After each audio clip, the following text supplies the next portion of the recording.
At first, I was like, fuck. I had just gotten to my office. The sitter called. She said she's crying. She's a 28-year-old woman who's crying on the phone. This is not normal. I don't have the tools to help your daughter. This was an eye-opener for me, and I'm so sorry, but I don't think I'm the right fit for this job. Literally quit over the phone with me and said, I need you to come home. My workday was done. It was scratched, at least at the office. And then my workday at home began. And that was the day that was a beautiful breakdown of our family needs.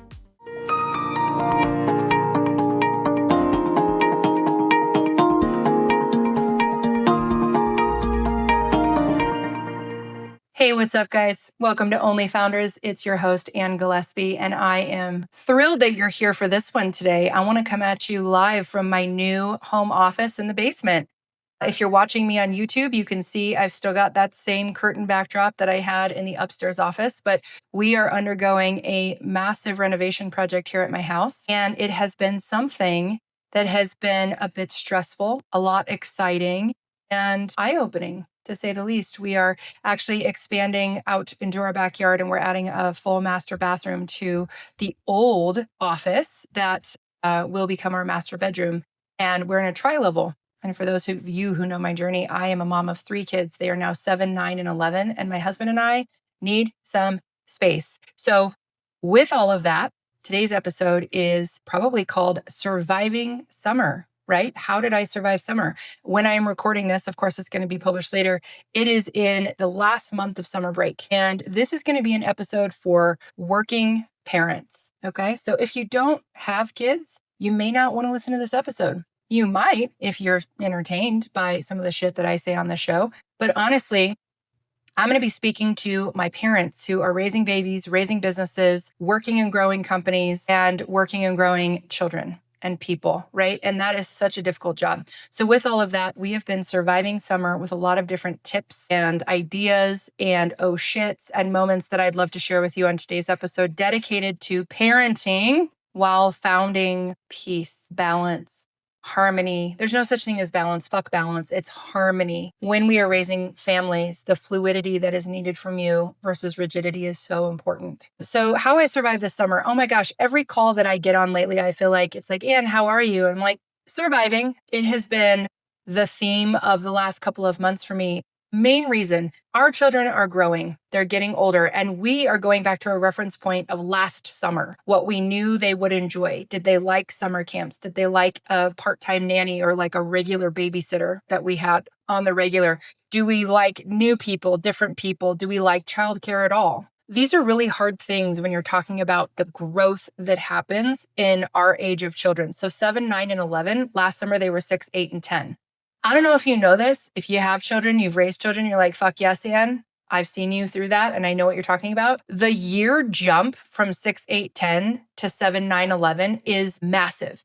That 10 to 11-year-old has now become a full teenager. And they're operating at like my 14 to 16-year-old years in this economy. These 11-year-olds are like more mature, more responsible, more emotionally in tune, more emotionally aware than I feel I was at that age. And so when you're talking about an 11-year-old, it's not a child anymore. It's someone who's like, fuck you, fuck the babysitter. I can exist in my own home without anybody. What are you doing? Yet in the state of Colorado, the legal age to be at home alone is 12. And also we tried tasking our oldest Emma with babysitting her 2 younger sisters, and it was too much for an 11-year-old. And also they're so close in age, right? Watching a 9 and a 7-year-old who are also your siblings, who their spirit animal is literally giving you the middle finger every single day, that's going to be challenging for her to hold that control. And it's also not fair. We want to give her the responsibility, but it's also a lot of work. And we want her to enjoy her summer. That being said, here are some major failures that I tried this summer that put me in the bucket of surviving and not thriving. Number 1, I tried to do less summer camps because A, this economy sucks. And raising a family of 5 is making us go broke. Thank you, Trump. Okay, sorry, we're not going to get political here today. We might because my aggravation with this administration is huge. But anyway, I digress. So anyway, here we go. We're moving on. Yeah.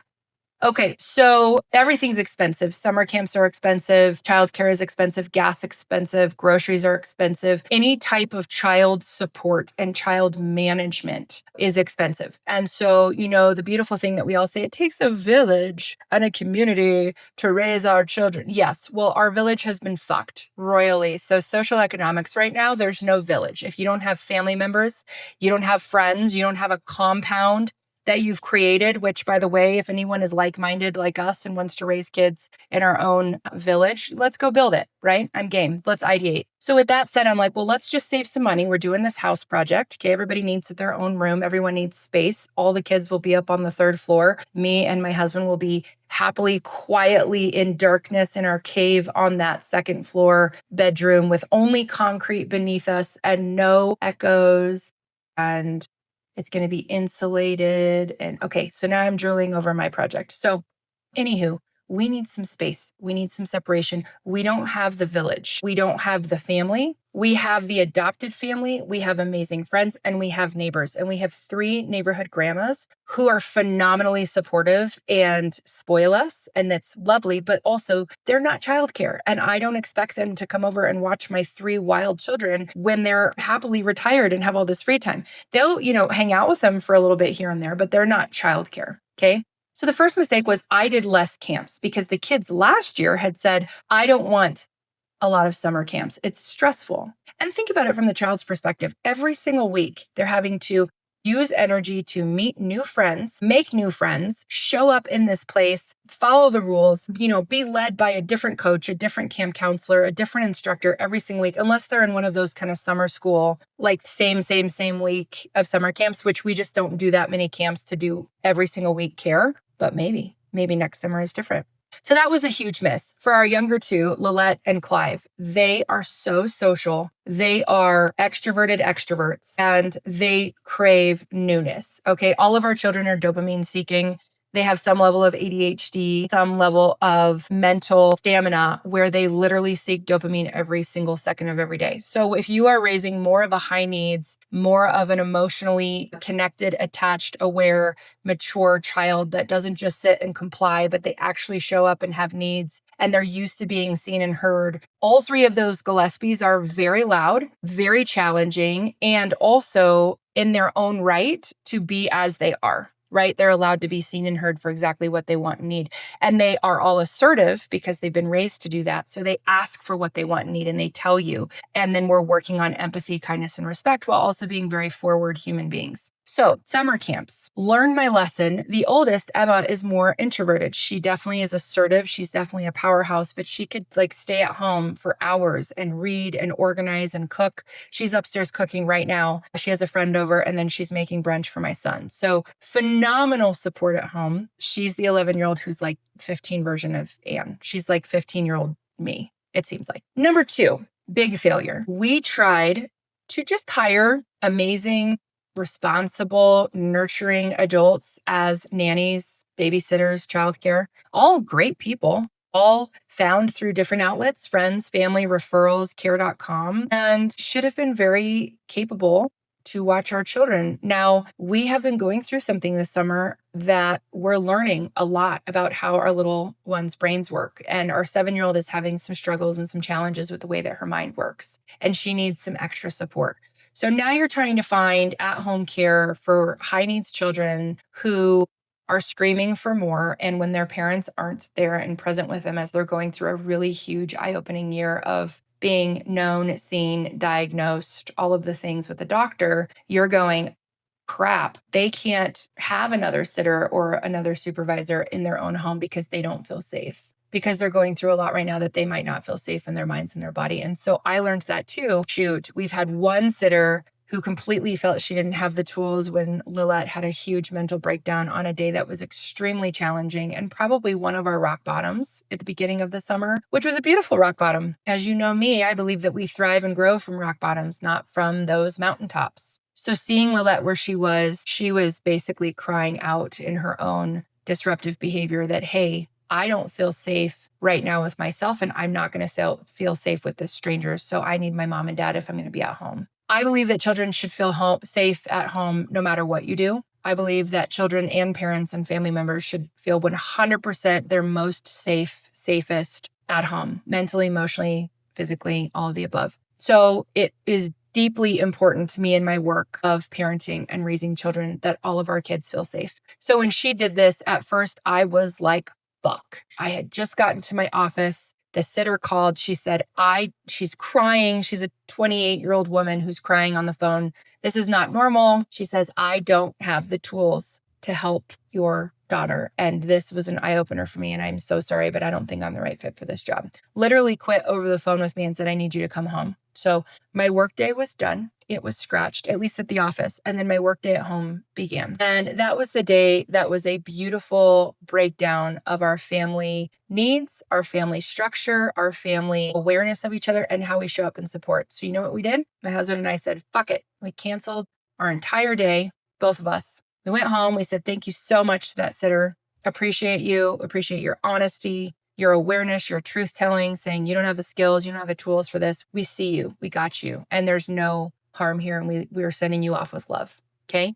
And then my husband and I decided to just have a day of connection with the family. So we showed the kids, hey, we're going to model to you when one family member is having a hard day and we need more, we're going to show up for each other. And that's what we're going to do. So we spent the rest of the day as a family. I think we went to a water park or we went to an indoor play place. I can't remember. And we canceled our day. And our oldest, Emma, who's 11, said, wow, on her own, Mom, Dad, it was really neat seeing you guys cancel your work and be here for us all day and show us that we matter, our emotions matter. When we have really hard moments, this family comes first and your work comes second. I think putting the kids as a priority mattered to everyone involved in that situation because the little sibs, Em and Clive, who are witnessing a lot of this kind of roller coaster of a year with Lillette, are seeing how we navigate that. And they're seeing how we allow safe space for huge emotions, huge reactions as we figure out our brains and ourselves and that we might need some more support. And that's okay. So with that day was powerful because we needed it to work up to the ugliness and the shit show that it became so that our family could have that moment of awareness and connection. And from there, it was just us modeling how we show up for each other and support. And that was a really good lesson for Em and Clive of siblings, of how we take care of each other. And so failure number 3, coming from a sitter who quits, thinking I need to find a new sitter and just phrase the job description a little bit better. We have high needs kids. They are emotionally aware and in tune. They need a present, fully integrated and capable sitter who has nannied before, who has been with kids who have ADHD, who have some, we're figuring this out with Lil, so that's why I'm not naming it. If you're like, what and what? It's a higher input. It's a higher emotional need. It's a higher mental need with Lillette coming into all of the work that we're doing with her to make sure that she has the regulation support to get through her days with the big emotions that she feels. And so with that, I thought I could do it. I went to care.com and this is failure 3. I tried to hire another part-time nanny. So it was the regular person at home, same, 3 mornings a week. So I could go to the office. My husband works. Thinking that I had weeded through, that feels right. The right amount of people. Tried with someone new. Explained my ass off because I needed the support. I went back to the PTSD that I had of years ago when I had sacrificed my work, sacrificed my time as a business owner and career. And this was my choice, by the way. I chose that. And having babies, chose. And my awesome husband said, I don't want you to feel forced into either one, working mom, staying at home mom. Both are work. You choose where you want to show up. And at the time, I chose to be at home. I did my business part-time on the side. I took projects as I could while raising children full-time. Well, there were 6 years of that other things were going on with me, royally disappearing from this life of mine and not knowing how to show up for myself through motherhood and business ownership. And I have some PTSD around that. I have some resentment around that. I have some anger around how much I gave of myself and my time to just raising kids and being a mom. And I went fucking crazy because let me tell you, I'm not built to be at home with my children all day, every day. I don't know if anyone is. I'm not going to speak for you, but for me, that just doesn't fly. And I destroyed my mental health. So I'm really afraid. A fear that I have these days is that I will, if my schedule and the balance in my schedule and the lack thereof toggles more to being at home full time with the children and not getting time at my office where I mentally cleave from here and I can go be a boss bitch, I am afraid that I'm going to slip right back into that version of me that unexisted herself and that physically wanted to unexist herself in 2020. And that's a scary place for me to go to. And so I did. I told my husband at the time, Trent, I'm freaking out. Our sitter quit. We don't have childcare. We don't have camps. And for me, that feels like my schedule is in jeopardy. And now I'm on the line of going back to being full-time mom, primary parent, and fuck, I can't do this. And we had a really real conversation and it was beautiful. And he said, absolutely not. Tell me what you need. I have flexibility. Do I need to take some time off? Tell me where I can support as we transition and let's figure this out. So it was a really beautiful conversation that came out of me sharing my fear and making it a truth of mine. My truth is I can't be a full-time mom. I am not equipped mentally, physically, emotionally to be with my 3 children all day, every day and be their source of entertainment, be their protector, be their guide, be their babysitter, be their nanny, be their camp instructor. I don't want to do it. And if I'm forced into it, I have so much resentment. It's not even funny. So, and the kids can feel it. The kids know that I don't want to show up for them in that way all the time, every day. I basically told the kids, I love if I get like 3 full days of work, my work, inundated with my work at the office a week. And then 2 days, 2 mornings a week, I can totally give over to like hanging with them and being with them all day. And then the weekends. That feels good to me. And I think figuring that out felt really good. So as we transitioned, my husband showed up.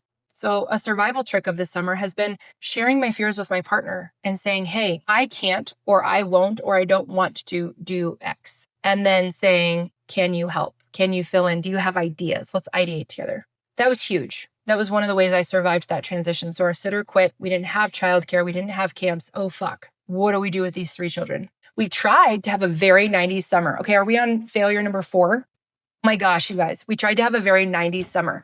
Do you love all of these social media posts that are like, let your kids be bored, have a 90s summer, go back to just letting them disappear in the neighborhood for a day? Oh my fucking gosh, have you guys actually tried to do this as a parent? Has anyone tried to do this as a parent and succeeded?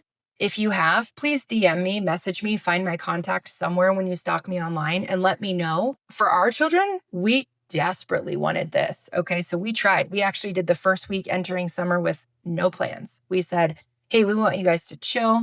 We want you to have some tech time, some TV, some video games. We have an N64 in our basement. Come on. Like, it's the basement. It's cold. Get your snacks, chill out, go to the basement, have Super Mario Brothers, have GoldenEye. You know what I mean? Wave Runner. We have it all. It's great. No, fuck no. That was a huge failure. They needed direction, supervision, support. It was awful. Trent and I were like, this is fantastic. Like, anytime we have a break in work, I'm going to join you. Let's go outside, right? Didn't you used to go climb trees and make like stone soup out of nuts and berries and rocks like me? Like all of the things, right? I disappeared into my neighborhood and my neighbors' houses all day of the summer. And we tried to do that here. Doesn't work. Guess why? Most of the neighbor kids are at camps. They have childcare. They're with their aunt. They're with their grandma. They're at their cousin's house. Because guess what?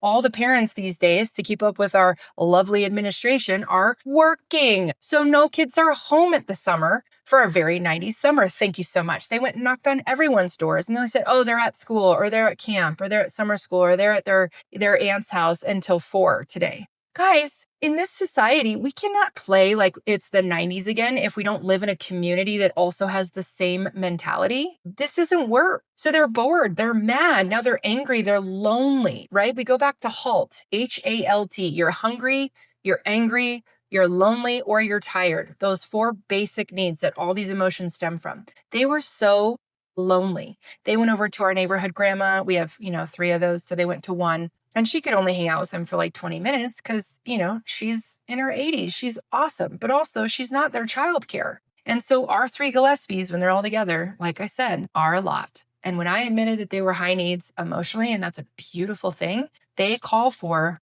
really present and capable and holding strong, healthy, kind boundaries adults. And this was something that we learned hard. They cannot do a nothingness summer, a 90s summer, be bored.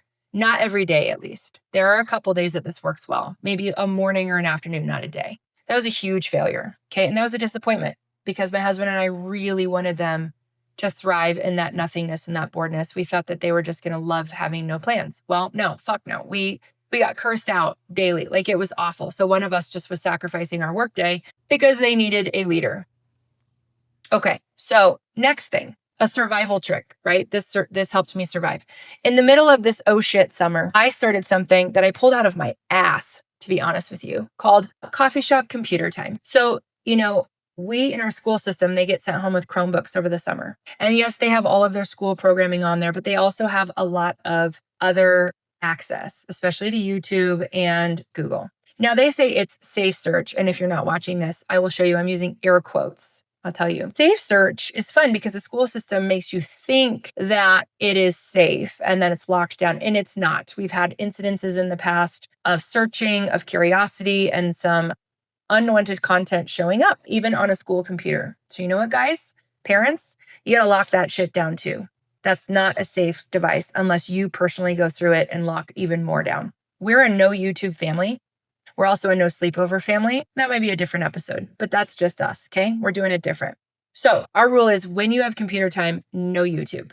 The kids know that. They do great. So we don't give them free access to their computers all summer. So I said, you know what? Monday mornings, I love going to coffee shops anyway and do inbox admin time. This is something I've loved doing when I have my routine back. Monday mornings, that's how I like to spend them. So I brought the kids with me. I said, let's go do your computer time. Your only computer time for the week is going to be on Monday mornings, 2 to 3 hours at a coffee shop with mom. You can get a pastry because everything is about sugar. So we'll get you a treat and then you get your headphones and you get to do it. The first one was magical. The second one was even better. The third one, so phenomenal. And so now it's a thing. Any Monday morning that they do not have a summer camp, they come to a coffee shop with me with their computer because mom's on her computer, they're on theirs, and it's doing the same thing. So it's partnership in work. It's partnership in modeling. It's looking like and acting like mom. And it was such a huge win for me.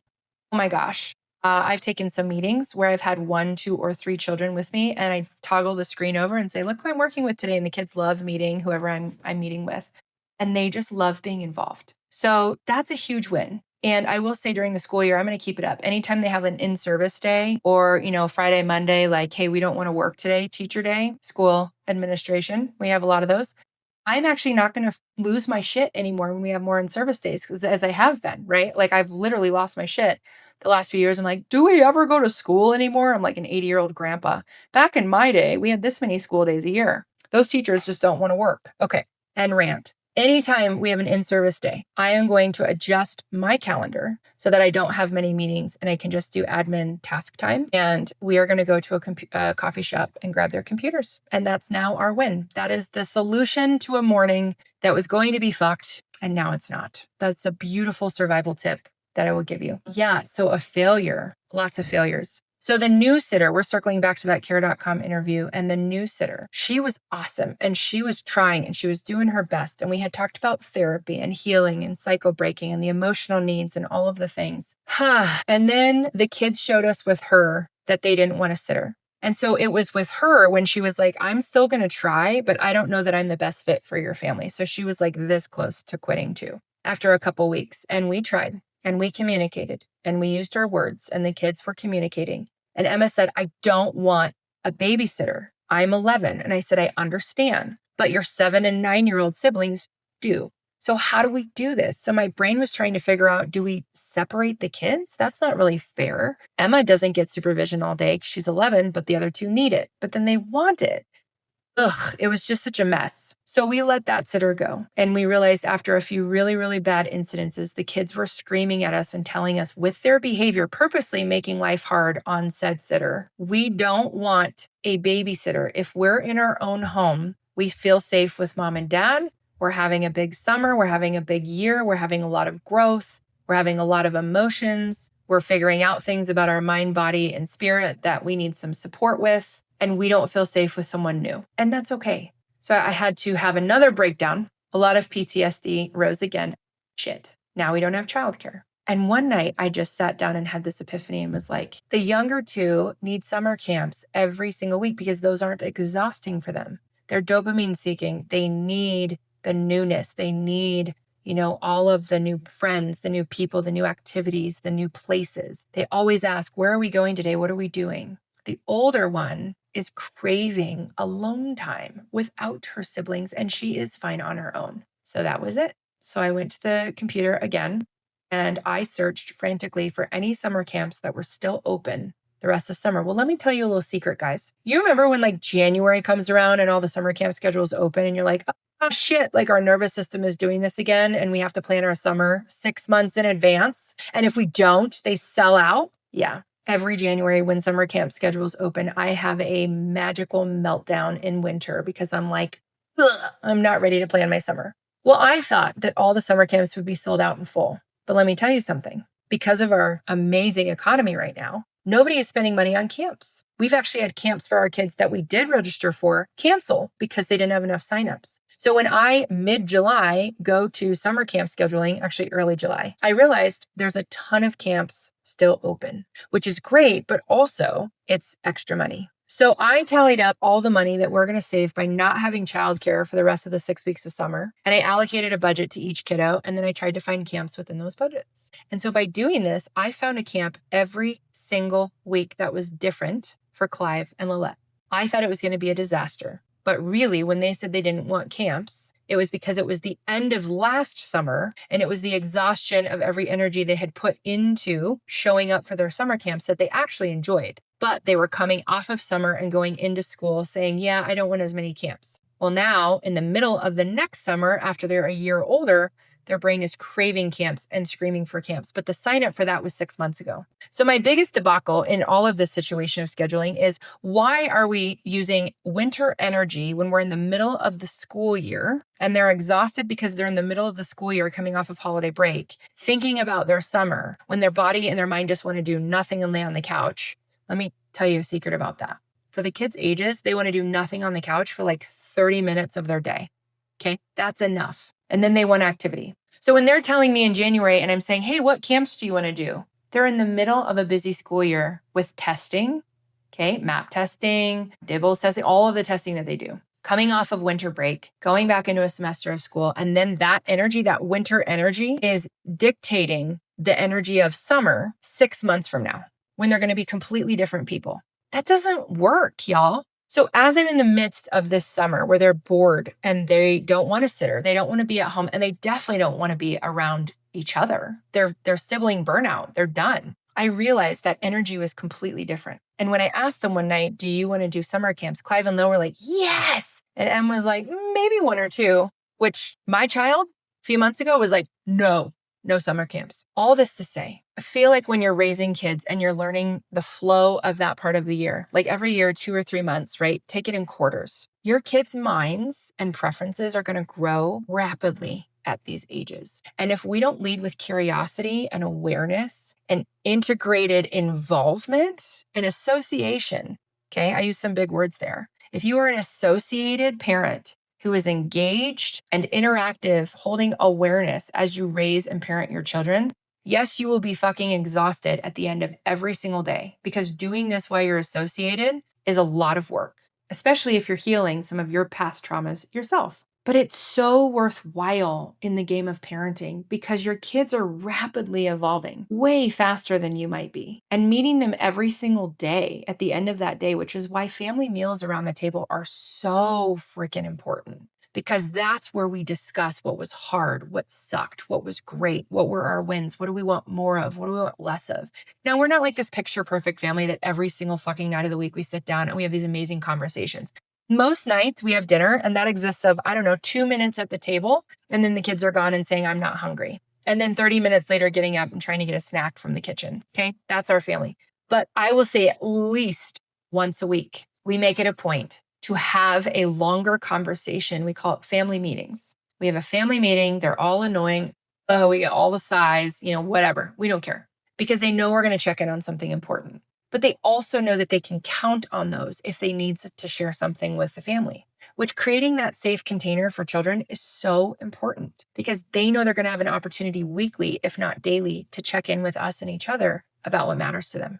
And they use it. And as you start to do it consistently, they trust and they use that time to share, to vent, to express their feelings, what they're struggling with, what's hard, what they want help with. what they want guidance with. So all that being said, we had so many pivots in how I thought the schedule of the summer was going to go. Y'all, my work calendar shifted like hour by hour. Some of those weeks, if you've seen my autoresponder, if any one of you have emailed me, you see my autoresponder is on. It's not a vacation. It's a vacation responder. I'm like, no, fuck you. I'm not on vacation. This is literally a life survival responder in my inbox because Annie's work has had to take a very flex back seat because the needs of my family were so strong this summer. And I actually had a beautiful realization when I did the strategy session that if you are raising a family and you're also growing and raising businesses, it is a huge miss if you don't view your family support and your children and your work at home as a parent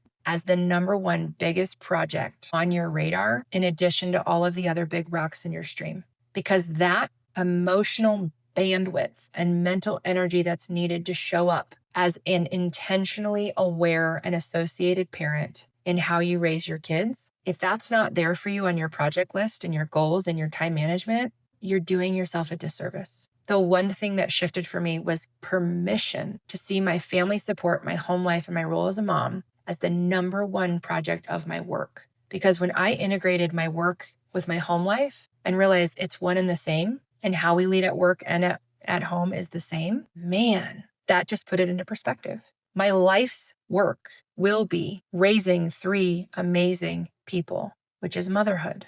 And it will be speaking and helping thousands of millions of people around the globe heal with permission in this journey. And it will be founding and running a kick-ass human-centered branding business where we help business owners feel seen and heard, and we transform businesses to be people first, human-centered. And lastly, being an entrepreneur and exploring and taking action on ideas that I have of businesses that I've started and exited, and having this podcast to talk to you guys and have a platform to share stories and help you feel seen and heard and give you permission to be fucking crazy, to be mad, to be, in this growth journey of life where you need to tell the truth. So surviving this summer has been a huge truth exercise of me saying, what is my kid's truth? And what do I need to be aware of? And it's okay to change our mind and pivot. And I say this all the time when I'm speaking to leadership. A great leader, which is also a great parent, changes their mind often because you're getting new information every single day. And the smart ones know that with new information, you can pivot, you should pivot, and you should change your mind. So this doesn't cover all of the failures. Okay, we've had many more failures this summer. And I want to see you in your parenting journey and say, look, from one failure to another, those failures are actually your greatest opportunity for growth and curiosity and truth telling. So keep going. I see you. That does it for today on OnlyFounders. Thank you so much for listening. Bye for now.